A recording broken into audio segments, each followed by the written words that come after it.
Hello friends, how are you? Shokz headphones can be said to be the most frequently used headphones by our studio team, like this one. These are his OpenFit Air and the first generation OpenFit. Today we are testing the new flagship from Shokz, the OpenFit 2 T920. Let's start with an unboxing. The headphone packaging has been changed to this eco-friendly material. Inside there are the headphones, a data cable, a warranty card, and a manual. Very eco-friendly. The weight of a single earbud is about 9.4 grams, which is 1 gram heavier than the previous generation, but the combined weight of the charging case and earbuds is about the same.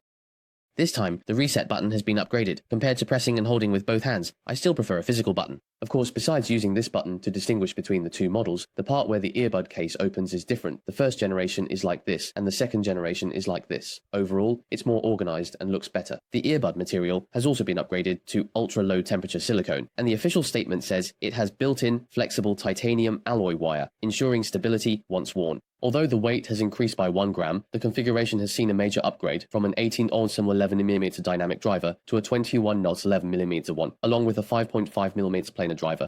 This makes me a bit excited about its sound quality performance. If I had to say, my favorite upgrade is definitely this button. Have you ever encountered a situation where your fingers are sweaty, making it difficult to touch the earbuds or causing accidental touches? It seems that quite a few T910 users have reported issues with touch controls. I think having more buttons can reduce finger contact with the earbud surface, preventing it from getting dirty and allowing for more precise control. The battery life has been upgraded from the original 7 hours per charge to 11 hours, and the total battery life has increased from 28 hours to 48 hours. You really won't need to charge it for a week now. As for the other configurations, you can refer to this table. I won't go through them one by one. Wearing it looks really nice, and the wool white texture is quite good. Overall, the fit is more snug than the OpenFit. I just lightly hook it, and it stays secure. Personally, I feel the fit is even better than the OpenFit Air, possibly because the upgraded inner material feels a bit soft. You see, it doesn't matter whether you put on the glasses first or after, it's fine either way. Overall, whether it's the appearance, the material, or the details of wearing, there have been significant improvements. Next, let's talk about frequency response and distortion. The frequency response curve is roughly described. In this test, we compared the first and second generations. From the frequency response data, the overall sound pressure output of the second generation is about 3 dB higher than the first generation.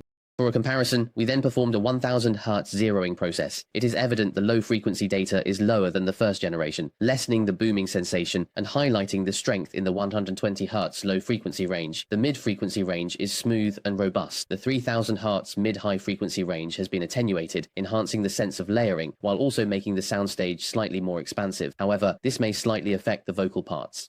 The high and ultra-high frequency range from 4000 to 12,000 Hz has been significantly attenuated, considering the wide and high planar driver traits, which tend to have a cooler tone and high data volume, leading to harsh and sharp listening experiences. The latter part of the ultra-high frequencies is also better than the first generation. Distortion curve. Under the condition where the headphones are at max volume minus 10 dB, about volume 11 or 12, the open-back headphones leakage test depends on the signal-to-noise ratio of the test chain and the environment. The total harmonic distortion below 50 Hz will be relatively high, a normal phenomenon. It is evident the second generation has a 3 dB higher SPL, and low-frequency distortion is also higher than the first gene. However, looking at both from 200 Hz onwards, having distortion below 5% is not an issue. As long as the distortion in the low-frequency part does not subjectively cause noise or abnormal sounds, it is acceptable. Generally, signal overflow is suppressed, and branded products are unlikely to have such issues, so there's no need to elaborate on this part.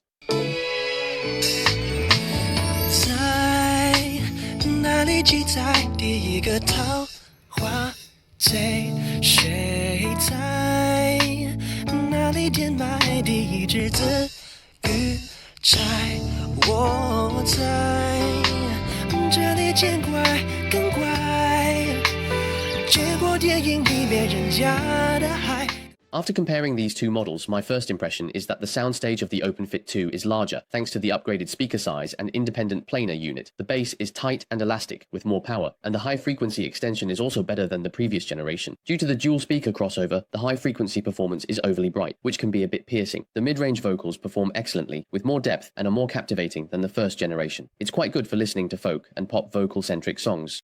In conclusion, I really like the first generation, but the upgrades in the second generation address some of the shortcomings of the first. It includes physical buttons, making it easier to operate and less prone to accidental touches during exercise. With a larger dynamic driver, more comfortable wear, and up to 48 hours of battery life. Overall, it is more mature than the previous generation, and the experience is greatly enhanced. If the first generation scored 80, in my opinion, the second generation definitely reaches 90. For those who are interested, I suggest going to a store to listen and try them on. If you think the video is good, please consider giving us a like, a comment, and a subscription. It means a lot to us. See you next time. Don't miss it. Bye bye.